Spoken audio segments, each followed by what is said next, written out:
Supreme court restrict tiger safaris on non forested land. Non forested land, अभी recent days में क्या हुआ कि कमर्शियल एक्टिविटीज शुरू हो गई सफारीज को लेके। तो जहां फॉरेस्ट नहीं है वहां सफारी नहीं हो सकती ना, पैसे कमाने के लिए स्टेट्स ऐसा नहीं कर सकती, डायरेक्शंस हैं और सुप्रीम कोर्ट को, और ये जो वाइल्ड लाइफ एक्ट है उसकी वायलेशन है। Supreme Court of India has issued landmark directives to protect tiger habitats by regulating tourism following reports of ecological damage and mismanagement in tiger reserves. Notably, the Jim Corbett Tiger Reserve. अब यहाँ पर थोड़ा सा ज्यादा ही हो गया।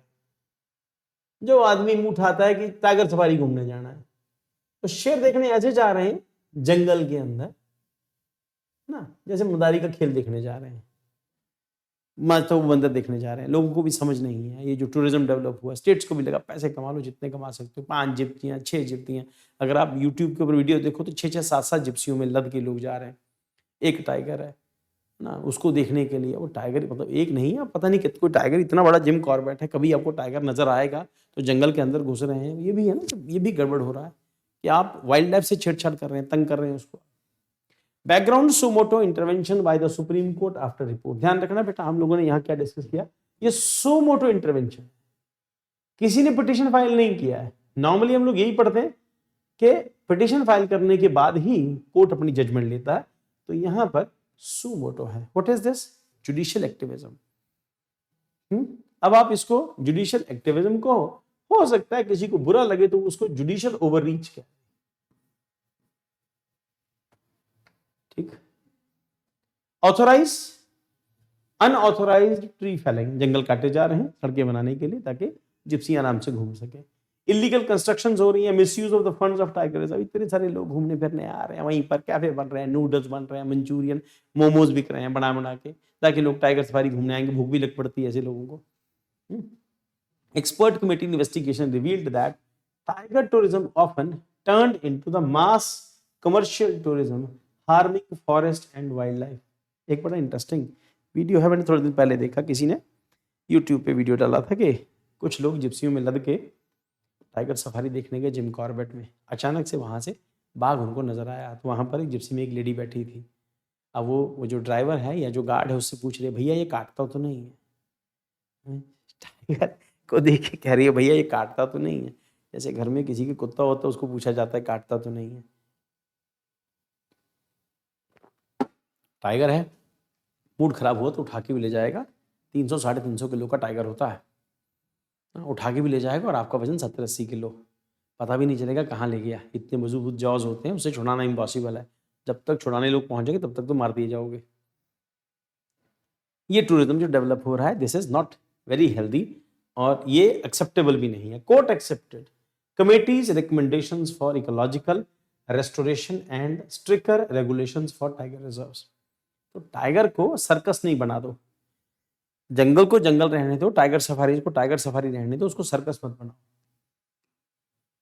Tiger safari restricted, safari prohibited in core और crucial tiger habitats, permitted only. ध्यान रखना, टाइगर सफारी रिस्ट्रिक्शन क्या है? Safari is prohibited in core and critical tiger habitat. ध्यान रखना बेटा, कोर एरिया सबसे अंदर का होता है, यहाँ पर कोई एक्टिविटी अलाउड नहीं होती, सिर्फ जंगली जानवरों के लिए होता है। Safari is permitted only a non forest और डिग्रेडेड, नॉन फॉरेस्ट और degraded forest land within buffer zones. तो यहाँ पे बफर जोन आएगा जो नॉन फॉरेस्ट होएगा, और डिग्रेडेड फॉरेस्ट लैंड है, यहाँ पर जो वेजिटेशन है वो नहीं होता। Safaris must be associated with rescue and rehabilitation centres for tigers and conflict animals. Ban on night tourism और एंड मोबाइल यूज। रात के टाइम नाइट टूरिज्म नहीं होगा, जिप्सियों में जाना अलाउड नहीं है, गाड़ियों में जाना अलाउड नहीं है, मोबाइल यूज मना है। Complete ban on night tourism in tiger reserves, roads through core habitats. Still you will find the videos. Jim Corbett में कुछ लोग गाड़ियां लेके घूमते हैं, आपको यूट्यूब पे मिल जाएंगे। देखना अलाउड नहीं है, बावजूद इसके घूमते मिल जाएंगे। एडवेंचर के लिए, फन के लिए, किक के लिए, कुछ भी समझ लो। Roads through core habitats, no vehicular movement from dusk to dawn. तो डस्क टू डॉन, शाम से लेकर सुबह तक ऐसी कोई हरकत नहीं होनी चाहिए वहां पे, एक्सेप्ट इमरजेंसी के केस में ऐसा हो सकता है। और टाइगर इंजर्ड है, फंस गया, गिर गया, चोट लग गई, या जानवर कोई और। Mobile phone use prohibited in core habitat tourism zones. Eco sensitive zone ESZ compliance. ESZ economic eco sensitive zone around tiger reserves must align with the Ministry of Environment and Forestry guidelines. Minimum ESZ area कम से कम होना चाहिए। Buffer और fringe area are of tiger reserves. तो ये buffer area होता है, दिस इज बफर जोन, ये बफर है। States to notify ESZ boundaries within 1 year, 1 साल के अंदर अंदर आपको बाउंड्री डिक्लेयर करनी है कि कोर एरिया के बाहर कितना एरिया बफर जोन के अंदर आता है। Regulation of tourism infrastructure. Tourism infrastructure is buffer zone must comply with ESZ notification under the environment protection act 1986। अब यहाँ पर दिक्कत ये है, हमारे यहाँ पे शहरों में रहने वाले बच्चों को या जिन्होंने टाइगर नहीं देखा उन बच्चों को टाइगर की बेसिक इंस्टिंक्ट्स नहीं पता है, टाइगर कैसे बिहेव करता नहीं करता है। टाइगर एक बिल्ली है, साइज उसका बड़ा है, हरकतें सारी बिल्ली वाली हैं, इस करके उनकी कोई बाउंड्री नहीं लगा सकते, ऐसे कोई करके कोई दीवार बना के ऐसी कोई जाली वाली लगा के तो टाइगर उससे कूद के नहीं है, ऐसी कोई गारंटी नहीं है। टाइगर बहुत दलेर होता है, बहुत डेयरिंग होता है और अगर उसको डराओगे तो चार्ज होता है, तो आपके ऊपर अटैक कर सकता है। तो regulation of tourism infrastructure. Tourism infrastructure in buffer zone must comply with ESZ notification under the environment protection act. तो उसके अकॉर्डिंगली होना चाहिए। नो रिसोर्ट इन टाइगर कॉरिडोर्स, नो रिजॉर्ट्स इन टाइगर कॉरिडोर्स। जहां पर टाइगर कॉरिडोर है, जहां टाइगर आते जाते हैं, वहां रिजॉर्ट्स नहीं होने चाहिए। बट जिम कॉर्बेट में ऐसा हो रहा है, कोर एरियाज में पहुंच के इस तरह के रिजॉर्ट बन रहे हैं, बफर एरिया में इस तरह के रिजॉर्ट बन रहे हैं जहां पर कमर्शियल एक्टिविटीज रिस्ट्रिक्टेड है या लिमिटेड है। Promote community managed home stage.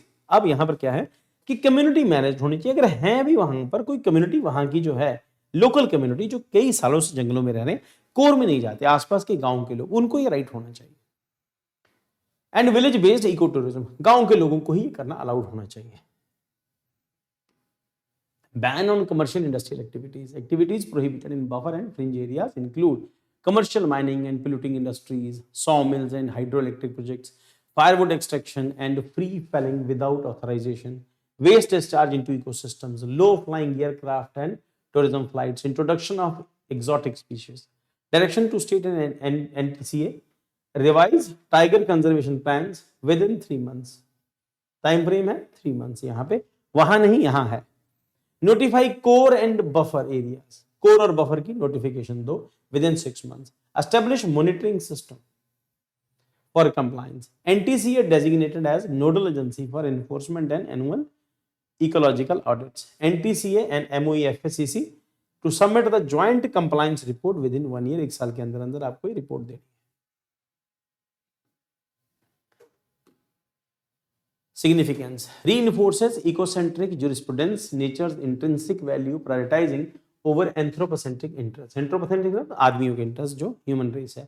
Help reverse ecological degradation in tiger reserves. Align with the Project Tiger 1973, which increased India's tiger population 3,682 census.